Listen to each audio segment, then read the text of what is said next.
Hello बच्चों, most welcome. बहुत स्वागत है आपका मेरे YouTube channel maths by NJ sir में। आज मैं आपको हाइट एंड डिस्टेंस के कुछ बहुत अच्छे क्वेश्चन बताने जा रहा हूं जो कि आपके लिए बहुत ही इंपॉर्टेंट है 2024 के बोर्ड एग्जाम के लिए।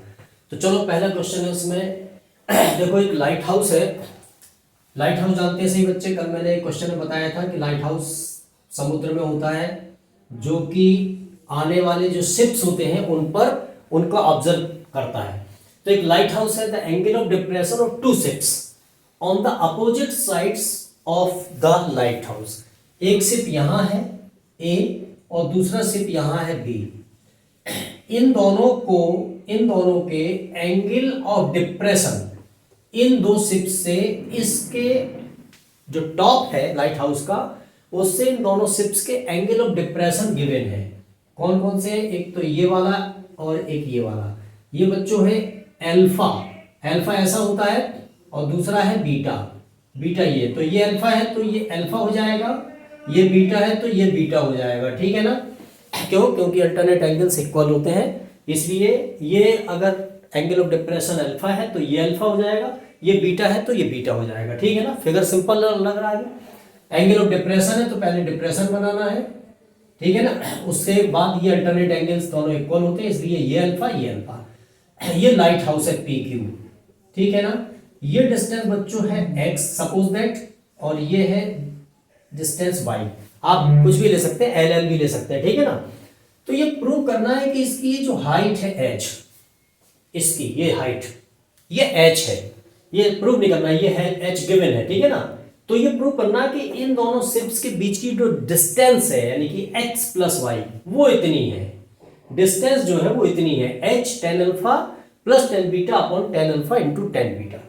देखो, फिगर सिंपल है, देखने में बहुत टफ लग रहा क्वेश्चन। दो लाइन का क्वेश्चन है, देखो जरा ध्यान से। सबसे पहले in triangle A P Q, solution की तरफ चलते हैं। सबसे पहले in triangle A P Q, इसमें हम ले लेते हैं tan अल्फा। tan अल्फा ये रेफरेंस एंगल है तो परपेंडिकुलर ये हो गया, बेस ये हो गया, तो P Q upon A P. tan alpha is equal to P Q upon A P. तो ये tan alpha is equal to P Q की वैल्यू h है और ए पी की x है। ठीक है ना? तो हम यहां से x निकाल लें। अगर इसमें ऐसे करके ये कर देंगे, क्रॉस मल्टीप्लाई करेंगे, तो x इज इक्वल टू ये आ जाएगा आपको h अपॉन tan अल्फा। ये इक्वेशन 1 हो गया। बात समझ में आया? सिंपल है बहुत। देखो, ऐसे ही एक बार इस ट्रायंगल में ले लेंगे, triangle B P Q, triangle B P Q. तो देखो, now in triangle B P Q, इसमें भी हम ले लेंगे tan। क्यों? क्योंकि परपेंडिकुलर गिवन है ये h और ये हमने ले लिया y, ये हमें निकालना है, तो परपेंडिकुलर और बेस की बात हो रही है तो tan लेंगे। कॉट भी ले सकते हो लेकिन tan लेंगे। tan बीटा, tan बीटा कौन सा है? ये वाला। tan beta is equal to perpendicular P Q upon base P B, तो ये हो जाएगा P Q upon P B. तो tan beta is equal to P Q की वैल्यू है h और पी बी की वैल्यू है y, और यहां से हम अगर y की वैल्यू निकालना चाहें, वैसे जैसे ये हो गया वैसे y यहां चला जाएगा, tan बीटा यहां आ जाएगा, तो h अपॉन tan बीटा। ये हो गया इक्वेशन सेकंड। ठीक है ना? बात समझ में आ गई होगी। अब ये y x की वैल्यू, ये y की वैल्यू, तो देखो हमें निकालना क्या है। Since A B is equal to है x प्लस वाई, और x की वैल्यू कितनी आई? h upon tan alpha. निकालो, h upon tan alpha plus y की वैल्यू कितनी है? h upon tan beta. ठीक है ना? अब देखो यहां से tan अल्फा और tan बीटा क्या आ गया? यहां पर एलसीएम आया, tan alpha into tan beta. Simple है ना? देखो, एलसीएम tan अल्फा और tan बीटा, इनके कोई कॉमन फैक्टर नहीं है, इसलिए tan अल्फा tan बीटा दोनों ही एलसीएम में लिखा जाएगा। अब क्या करते हैं, इसका इसमें डिवाइड करते हैं, तो tan अल्फा कैंसिल हो जाएगा, tan बीटा बचेगा, तो h में मल्टीप्लाई हो जाएगा, तो ये हो जाएगा h tan बीटा प्लस इसका डिवाइड करेंगे इसमें, तो beta tan beta cancel, tan alpha बचेगा, h में मल्टीप्लाई कर देंगे तो h tan अल्फा। अब देखो इसमें से एच कॉमन है ना बच्चों, कॉमन ले लो। यहां से क्या बचा, टेन बीटा, यहां से टेन अल्फा, यहां से टेन बीटा प्लस यहां से टेन अल्फा, या tan alpha plus tan beta, एक ही चीज है। नीचे tan alpha into tan beta, tan alpha into tan beta, ये क्या आ गया, ए बी, जो कि आपको निकालना थी, डिस्टेंस निकालना थी ना इन दोनों शिप्स की, वो ए बी तो है। आ गया, देखो कितना सिंपल है, लगा कहीं कुछ कठिन, देखने में ये टफ लगते हैं लेकिन होते बहुत सिंपल क्वेश्चन है ये, देखो। चलो अब जल्दी जल्दी नेक्स्ट क्वेश्चन की तरफ चलते हैं। एक और है, ये क्वेश्चन कई बार आया है, बहुत इंपॉर्टेंट है। The angle of elevation of a cloud, एक कोई क्लाउड है, सबसे कहां पे क्लाउड कहां दिख रहा है, इसका देखो रिफ्लेक्शन कहां दिखेगा। इस क्वेश्चन में जो बात की जा रही है रिफ्लेक्शन की, वो कहां है, वो समुद्र में दिख रहा है या पानी में कहीं दिख रहा है। सपोज दैट हम ऐसा मान लें कि यहां पर एक ऐसा समुद्र भरा हुआ है, ठीक है ना, ये इस तरह का पानी भरा हुआ है, समुद्र कहीं भी है इस तरह का, ठीक, इतना कहीं भरा है समुद्र के बीच में।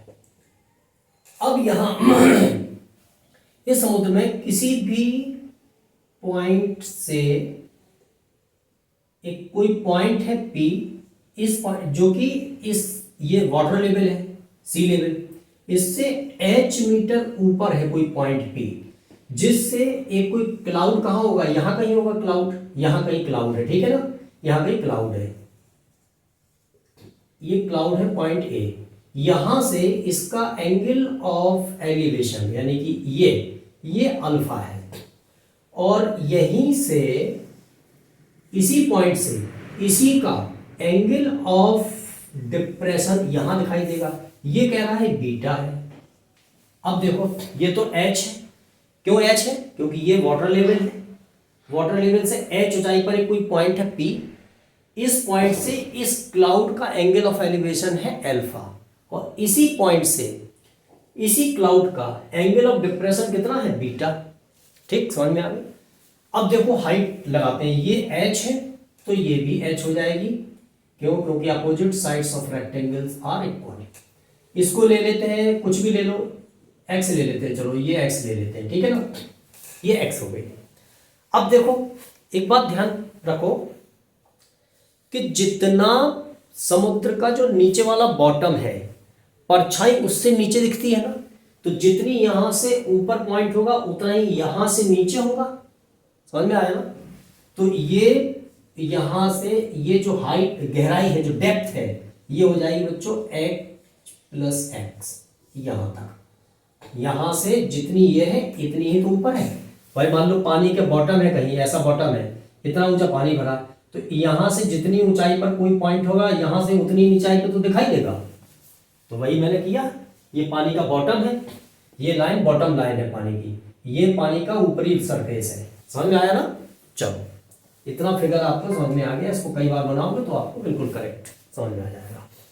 अब देखो इसमें ले लेते हैं, तो ये बताना है कि क्लाउड की जो हाइट है, यानी कि कहां से, यहां से h प्लस एक्स, आपको निकालना है, क्या है, h प्लस एक्स की वैल्यू निकालना है, ठीक है ना। तो चलो सबसे पहले लेते हैं, ये नेम दे दो पी ए, इस पॉइंट को दे दो बी, इस पॉइंट को दे दो सी, इस पॉइंट को दे दो डी। तो सबसे पहले triangle P B A, solution की तरफ पढ़ते हैं। In triangle P B A क्या ले लेंगे हम, tan alpha, tan alpha is equal to, इसको भी कुछ ले लेते हैं, इसको ले लेते हैं वाई, तो ये भी वाई हो गया, ठीक है ना। Tan alpha is equal to perpendicular upon base, यानी कि x अपॉन वाई, तो tan alpha is equal to x upon Y, ठीक है ना, बात समझ में आ गई। हमें देखो यहां से y की वैल्यू निकाल लो, अगर y की वैल्यू निकालेंगे तो ये हो जाएगा x upon tan alpha, x upon tan alpha, ये y की वैल्यू हुई।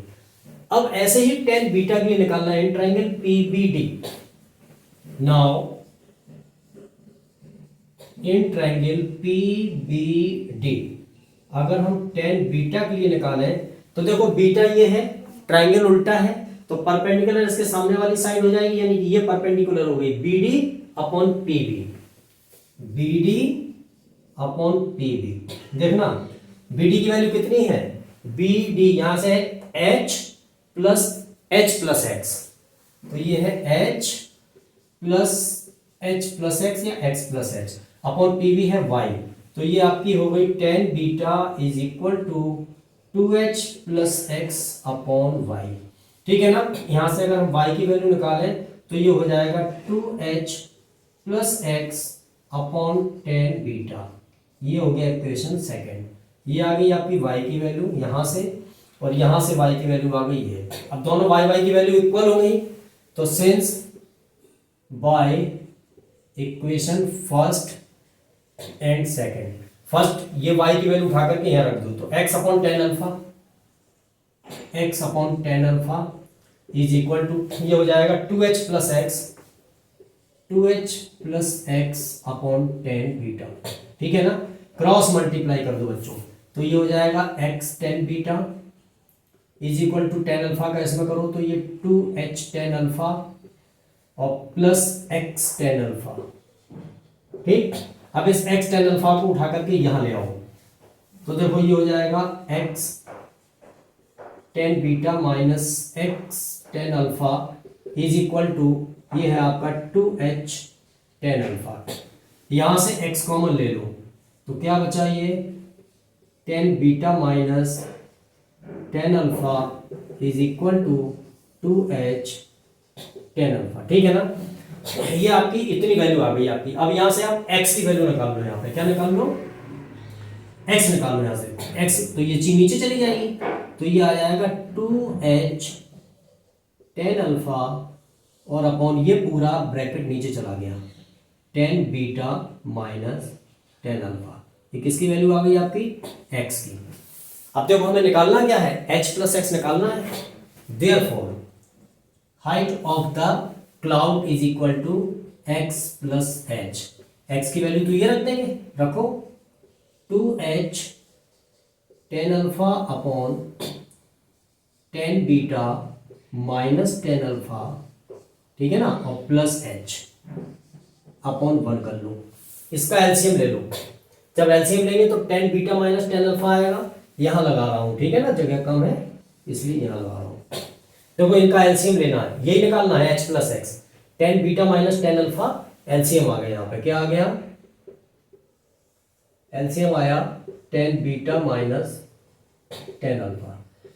अब देखो ये इसका इसमें डिवाइड करेंगे, पूरा कट गया वन टाइम्स, वन का इसमें मल्टीप्लाई करेंगे तो 2h टेन अल्फा आ जाएगा, यहाँ पे क्या आ गया 2h टेन अल्फा प्लस, अब देखो वन का इसमें डिवाइड करेंगे तो इतना ही आएगा। अब इसका मल्टीप्लाई कर देंगे h में, तो h ten beta minus h tan alpha, h ten alpha, ठीक है ना, ऐसा। अब देखो 2h टेन अल्फा में से h टेन अल्फा सब्ट्रैक्ट हो गए तो कितने बच गए, h टेन अल्फा प्लस ये हो गया आपका h tan beta upon tan beta minus ten alpha. अब यहां से आप h कॉमन ले लो तो आ गया आपका tan alpha plus tan beta upon tan beta minus tan alpha. समझ में आया, यही तो प्रूव करना था। देखो ये आ गया आपका, सिंपल है ना, समझ में आ गया। चलो आगे बढ़ते हैं जल्दी से। देखो बच्चों एक और क्वेश्चन है, a balloon of radius subtends R, radius है उसकी, subtend an angle alpha at the eye of the observer. देखो एक बैलून है, सबसे पहले एक बैलून बनाते हैं, ठीक है ना। देखो बैलून कैसा बनाते हैं, सर्किल टेढ़ा मेढ़ा हो सकता है मेरा, ठीक है ना। अब बेस पर भी हमको ले जाना है तो यहां तक ले आए इसको हम, ठीक है ना। और पहले एक ट्राइंगल तो बना ही लेते हैं क्योंकि इसकी हमें जरूरत पड़ेगी, ठीक। यहां से ये बैलून जो है, अच्छा हो गया भाई मेरे, सीधा खिंच जा ऐसा, और दूसरा ये पूरा बैलून ऑब्जर्वर की आई पे जो एंगल बना रहा है वो बच्चों अल्फा है। क्या है, अल्फा, ठीक है ना। और ये इसका जो सेंटर है, ये एंगल जो बना रहा है ये बीटा है, समझ रहे हो। अब देखो ये पॉइंट ऑफ इंटरसेक्शन है तो ये 90 हो जाएगा, ये ले लो P और ये वाला ले लो यहां पर Q, ठीक है, ये Q ले लो, ये ले लो O, ये ले लो A, इसको बोल सकते हैं बी। ठीक, बात समझ में आ गई। अब देखो टेंजेंट ऑफ द ट्राइंगल हम लोगों ने पढ़ा है, अगर कोई टेंजेंट किसी भी पॉइंट से, एक्सटर्नल पॉइंट से टेंजेंट ड्रॉ की जाती है और इसके इस पॉइंट को अगर मिलाया जाए तो ये दोनों ट्राइंगल कैसे होते हैं, कॉन्ग्रुएंट होते हैं, तो ये एंगल इसके इक्वल हो जाता है, होता है ना। तो ये वाला एंगल इसके इक्वल हो गया, ये और ये इक्वल हो गया, ये पूरा अल्फा है यहां से यहां तक, ये अल्फा है, तो अल्फा अपॉन 2 यहां हो गया और अल्फा अपॉन 2 यहां हो गया और यहां से लेकर के यहां तक बीटा हो गया। ठीक है ना, बात समझ में आ गई, क्लियर है, सिंपल है। चलो आगे बढ़ते हैं। ये देखो ये रेडियस है यहां से यहां तक और ये भी रेडियस है, इसकी जरूरत नहीं है हमें, ठीक है ना। अब ये प्रूव करना है इसमें कि इसकी जो हाइट है, ठीक है ना, हाइट ऑफ द सेंटर, यानी कि इस सेंटर की हाइट, बैलून के सेंटर की हाइट कहां से, फ्रॉम द अर्थ सरफेस, यहां से ये जो हाइट है OB वो इतनी है, ठीक है ना। हमें क्या निकालना है, OB इज इक्वल टू निकालना है, जो कि इतनी आना चाहिए। तो देखो सबसे पहले एक राइट एंगल ट्राइंगल दिख रहा है आपको, ट्राइंगल POA दिख रहा ना, POA। तो देखो सॉल्यूशन की तरफ चलते हैं। इन ट्राइंगल POA दिख रहा ना, POA राइट एंगल ट्राइंगल है। इसमें अगर हम इसमें इस वाले एंगल को रेफरेंस एंगल की तरह यूज करें और क्या लगा दें, साइन अल्फा अपॉन 2 की वैल्यू निकालें इस वाले एंगल की, इसकी इस वाले एंगल की, ये तो क्या हो जाएगा, इसके सामने वाली side perpendicular upon hypotenuse. Hypotenuse क्यों है ये क्यों नहीं है, क्योंकि राइट एंगल के ठीक सामने वाली साइड हाइपोटेन्यूज होती है। और परपेंडिकुलर ये क्यों है, क्योंकि रेफरेंस एंगल ये लिया मैंने। तो sine alpha by 2 is equal to perpendicular PO upon hypotenuse OA। तो ये PO अपॉन हाइपोटेन्यूज OA, तो ये हो जाएगा आपका sine alpha by 2 is equal to PO कितनी है बच्चों, R, और OA हमें निकालना है। तो देखो इसको क्या लिख सकते हैं, साइन को कॉसिक लिख सकते हैं, इसको लिख सकते हैं 1 upon cosec alpha by 2 is equal to R upon OA। अगर हम यहां से OA की वैल्यू निकालें, किसकी, OA की, तो इसका मल्टीप्लाई हो जाएगा R का इसमें, तो ये हो जाएगा R कॉसिक अल्फा बाई 2। ये क्या निकाल लिया बच्चों मैंने, OA निकाल ली। समझ में आ गई बात, पक्का। अब देखो अब एक राइट एंगल ट्राइंगल और है, ये वाला triangle OAB। Now in triangle OAB इसमें भी हमें साइन लेना है। क्यों लेना है, क्योंकि परपेंडिकुलर ये पूछा गया है और हाइपोटेन्यूज OA इसकी भी है, जो कि हमें मिल चुकी है, ठीक है ना। तो साइन लेते हैं इसमें भी लेंगे साइन बीटा। इस वाले ट्राइंगल का एंगल देखो कितना है, ये है ना बीटा, ये वाला, यही तो ट्राइंगल है, यही तो ट्राइंगल आ रहा है, ये इसका एंगल कितना है, ये बीटा है, ये beta, sine beta is equal to perpendicular OB upon OA, OB upon OA। अब इस साइन बीटा को लिख सकते हैं 1 upon cos beta, cosec beta, और इसको लिख सकते हैं 1 upon cosec beta is equal to OB जो कि आपको निकालना है अपॉन OA ये रखा है, रख दो यहाँ पे OA की value R cosec alpha by 2, ठीक है ना, ये इक्वल टू, ठीक, क्रॉस मल्टीप्लाई कर दो तो ये हो जाएगा OB, ठीक है ना, OB cosec beta is equal to, इसका ऐसे मल्टीप्लाई करो तो R कॉसिक अल्फा बाई 2, ठीक है ना। अब देखो इस कॉसिक को साइन में फिर से चेंज कर दो, OB अपॉन, इसको क्या लिख सकते हैं, sine beta is equal to R cosec alpha by 2। नहीं करते, साइन को यहाँ चाहिए ही था, बेकार इसको चेंज कर दिया, इस वाले को साइन बीटा ही रखा रहने देते, कोई बात नहीं, ठीक है ना। इसका ऐसे मल्टीप्लाई कर दो तो ये OB is equal to sine beta का मल्टीप्लाई हो जाएगा, तो ये हो जाएगा R sine beta into cosec alpha by 2। देखो यही चाहिए था ना आपको, यही प्रूव करना था, R sine beta into cosec alpha by 2। किसकी वैल्यू निकालना थी, OB की, निकाला ही ना, सिंपल है। फिर से एक बार फिगर समझ लेते हैं।